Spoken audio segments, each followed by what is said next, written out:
इरतुगल गाजी के बेटे ओस्मान ने इस्लाम की सबसे बड़ी और मजबूत सल्तनत कायम की जिसे हम और आप सल्तनत-ए-उस्मानिया के नाम से जानते हैं।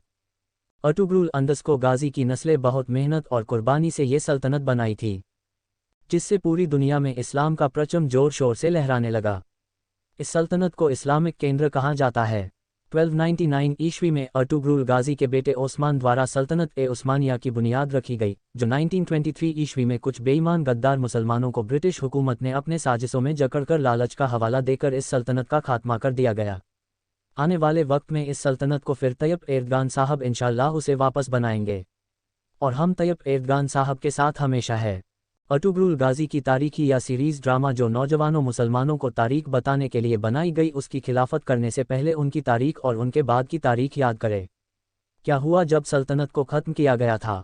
3 मार्च 1924 को खिलाफत का अंत होते ही वर्तमान समय के तुर्की का जन्म हुआ है। कमाल अतातुर्क ने तमाम ऐसे कानून बनाए थे जो इस्लाम का दमन कर रहे थे।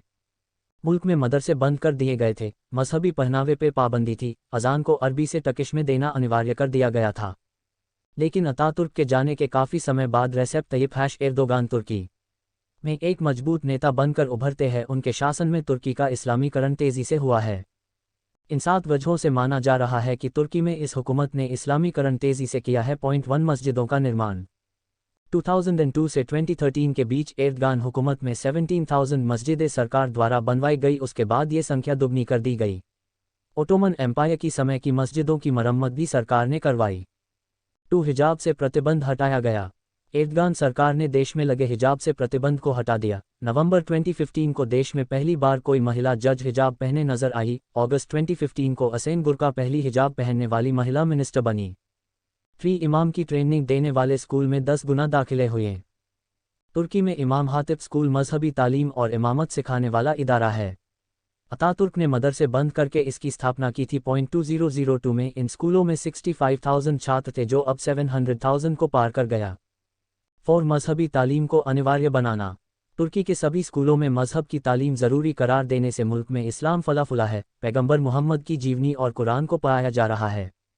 नास्तिकों के आपत्ति जताने पर राष्ट्रपति एर्दगान ने कुछ इस तरह जवाब दिया: हम मजहबी नौजवान चाहते हैं। क्या आप उम्मीद करते हैं कि एक पार्टी आने वाली पीढ़ी को नास्तिक बनाएगी? यह आपका मिशन होगा, लेकिन हमारा ये मिशन नहीं है। हम संकीर्ण हैं और देश में आने वाली पीढ़ी को लोकतांत्रिक और धार्मिक बनाना चाहते हैं, जो कि नैतिक मूल्यों वाली हो। 5 कुरान पढ़ने की बाध्यता समाप्त करना। अतातुर्क ने तुर्की में कुरान पढ़ने के लिए कम से कम 12 साल की उम्र तय कर दी थी। अब इस नियम को खत्म कर दिया गया है, जिससे बच्चों के कुरान पढ़ने का रास्ता साफ हो गया। 6 शराब की बिक्री सरकारी जगहों, मजहबी स्थलों पर बंद कर दी गया। जिस देश में शराब बिक्री आम हो गई थी, वहां पे जस्टिस और डेवलपमेंट पार्टी की सरकार ने एक बिल द्वारा स्कूल, मस्जिद और सरकारी कार्यालयों के अलावा पब्लिक स्थानों पे शराब की बिक्री पे बैन लगा दी गई। रात में 10 बजे के बाद सभी स्थानों पे बैन लगा दिया गया है।